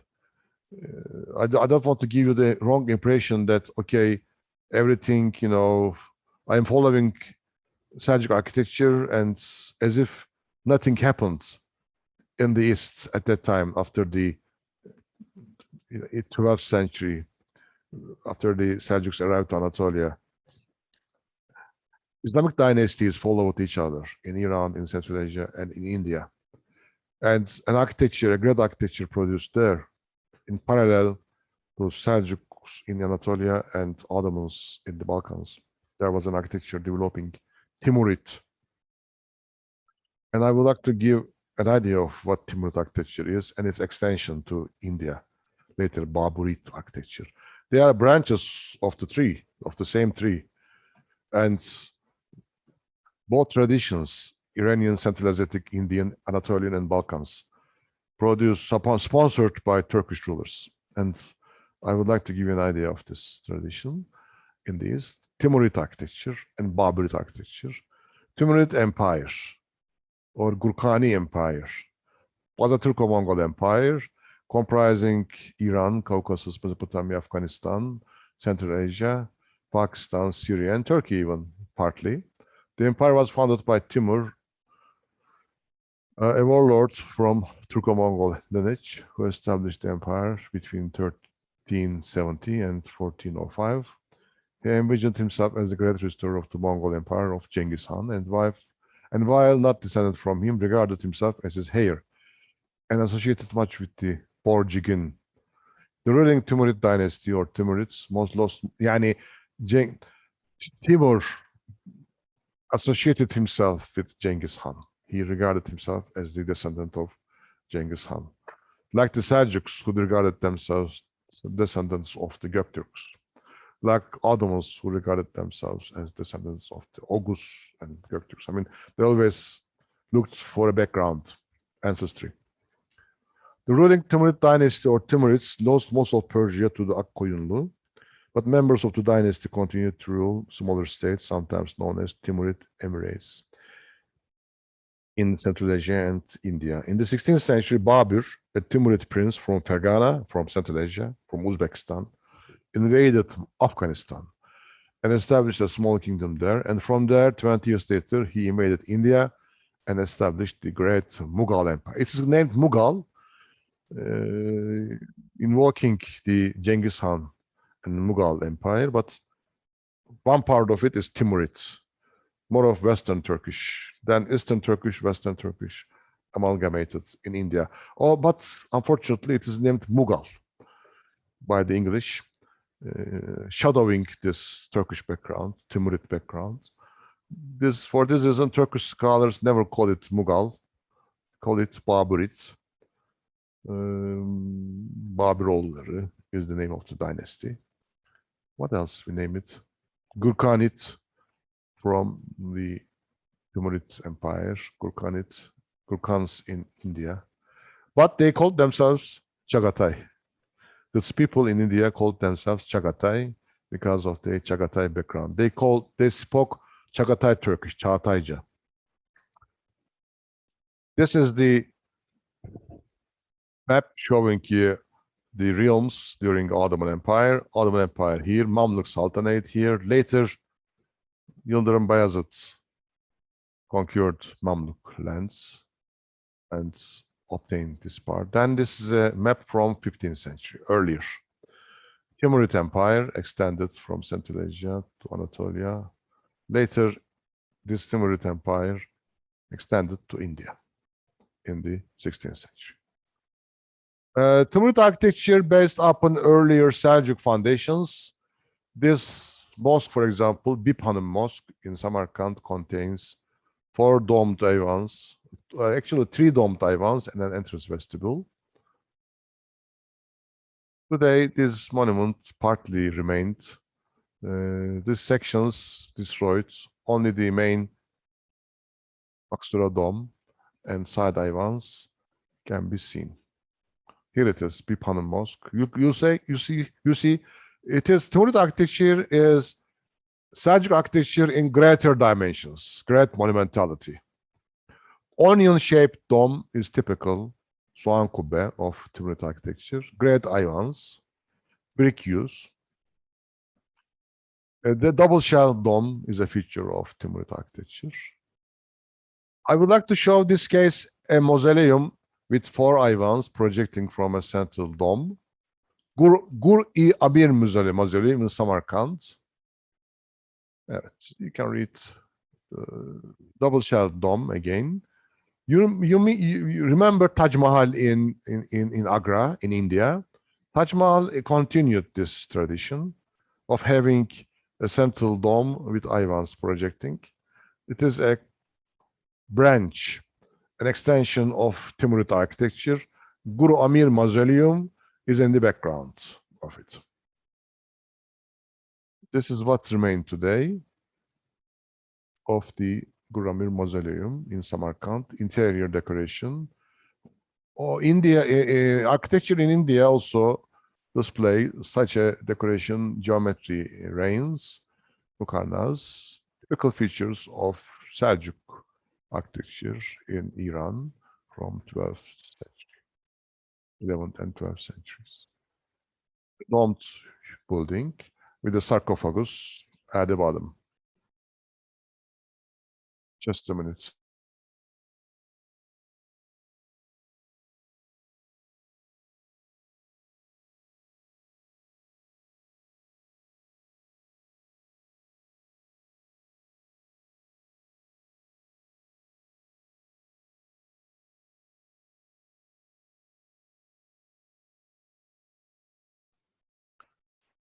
Sorry for that. I go on. The Madrasa of Ulubey in Samarkand, and this Registan Square in front of it, and two added madrasas later on, altogether create a complex of buildings. If you go to Samarkand today, you will see these monuments and visit them. Registan Square with great madrasas. Here we don't have small, modest portals of Anatolian portals. We have great pishtaks, Avon-like pishtaks at the front and courtyards at the background. This Timurid architecture is important because, as I told you, later Baburid architecture in India is an extension of this, and only with this background you can understand Taj Mahal, for example. Inner courtyard with Ivans, and Mughal Empire or Baburid Empire or Gurkhani Empire, Indian subcontinent, Muslim dynasty of Chagatai Turko-Mongol origin. The dynasty was ethnically Turko-Mongol in the north of India. Actually, small Turkish petty dynasties existed after the 12th century in the north of India. Later, Baburid conquests finalized them and created a new empire. What we today name Mughal, but as I told you, they never called themselves Mughal. They called themselves Chagatai. Here we have the founders of the Taj Mahal. Here is the building. Let me first show the building. Mumtaz Mahal is the lady. Is the lady who is buried there, and his husband.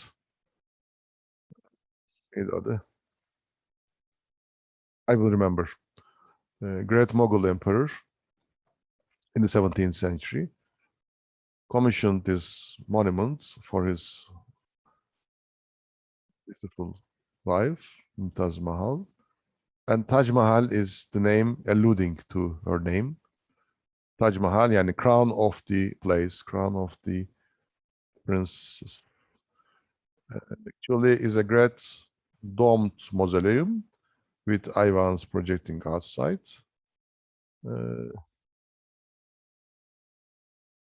This is unbelievable that I forget the name of the founder. Maybe Orçun might help me. Really, I forget it. Hocam, Anyway, Şah Cihan yazdı bir Shah öğrenci. Jahan. Okay, thank you very much. Ben bakamadım. Shah Jahan. Shah Jahan and his wife can be seen in this. This is an original painting. They liked to paint to have their portraits done.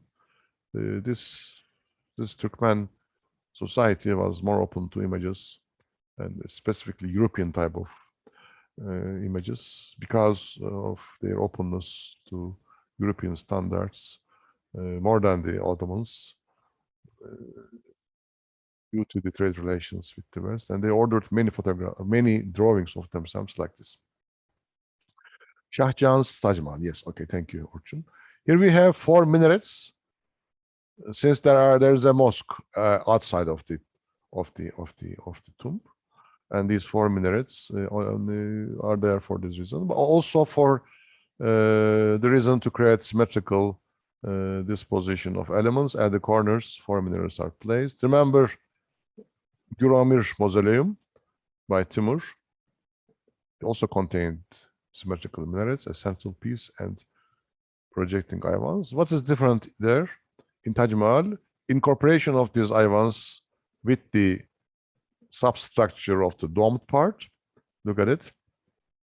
Now ivans are part of the domed area in a better way, integrated. Color white is important, which introduces a unity of the elements altogether. Marble is employed everywhere, and this is an element that augments its magnificence.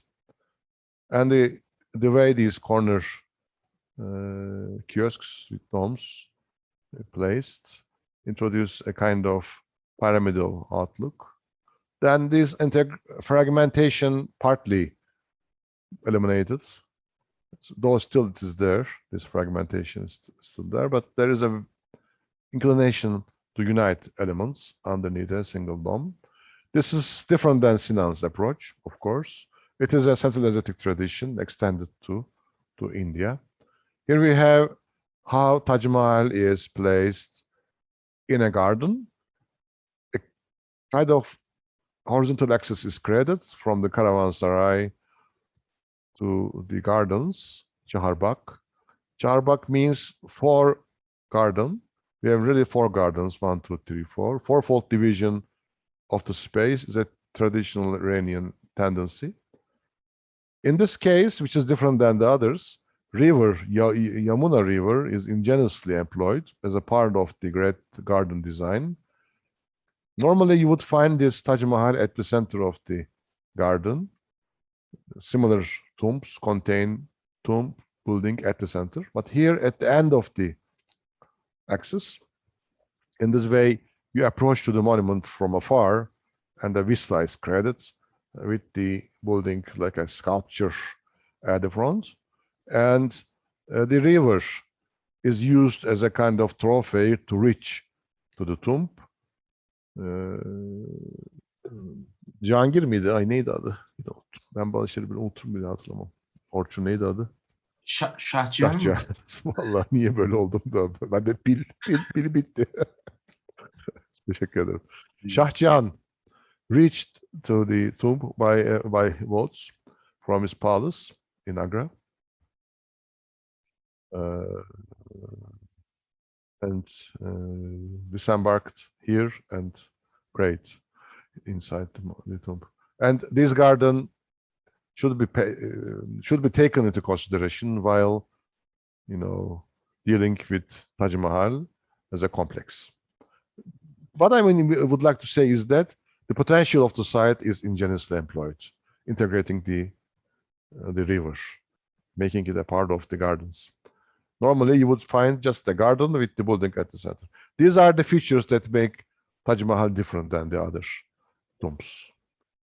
Here we have the nice Chaharbagh with the central pools, water channels, central pool and water channels, making it a central point of the landscape. The building itself is based upon an octagonal design, which includes at the center 4 great chambers, hexagonal and octagonally planned, and the central one with the sarcophagus of Mumtaz Mahal and Shah Jahan later added. A cross section gives us essentially a crypta section. Underneath the sarcophagus is the place where the body buried, typical of Turkish tombs, as I explained you before. Corner rooms and the nice kiosks at the top altogether display us a great symmetry. These are Ayvans, as usual. It is like, a 4-Ayvan courtyard inverted. Normally 4 Ayvans would face the inner courtyard, değil mi? Mesela, an example is Isfahan Great Mosque with 4 Ayvans facing an inner courtyard. In this case, courtyards place outside. Ayvans face outside. Inner courtyard is covered by a dome, and sarcophagus is underneath it. Then a new form is invented in this way, and Taj Mahal actually is an extension of 4 Ayvan courtyard. But this was initiated by Timur, architecture. But some people say that he was also an architect. He designed himself his buildings. We don't know really, but probably so. Because he adored architecture. He commissioned so many buildings, great monumental buildings. And people think that he was also involved in his building designs. Here we have then a tradition initiated by Timurid architecture, then continued in India, based upon Seljuk foundations. But I explained to you how Seljuk foundations were founded upon earlier Sassanid traditions, Islamic traditions also. Some people say that Ottoman designers probably worked in the design of Taj Mahal, but this is not true. Nobody found until now any archival material to support this. Actually, those two designs are totally different. When I deal with Sinan's architecture, you will understand what I mean. It is more integrated, as you can see, this design. I will be telling you the elements of it. This is more of Central Asiatic. This is more of Anatolian and işte Constantinopolitan, I mean Roman altogether. But both tied to each other by means of Seljuk architecture, of course. You know, this Guri Emir reached to here. Hagia Sophia and Seljuk architecture reached to here. I mean, and there is no direct relationship between those two. Indirect, of course, indirect relationship exists. Cross-cultural relations, encounters produce different conclusions in the different parts of the Islamic world. There is no direct relationship between Ottoman architecture and Baburid architecture in India. But origins, backgrounds are same. As we are all same, we are all tired. Değil mi? Kaç öğrenci dayandı bana? 77'ye düşmüş sayı. I hope you will be returning, you know, those others who left the class to the video of this lecture today and listening. So many topics discussed until now. I thank you. I hope you enjoyed. Now, if you enjoy, you are successful. If you don't enjoy, you fail. This is the reality of life. And the professor's task is to create enjoyment and curiosity. And there are some messages.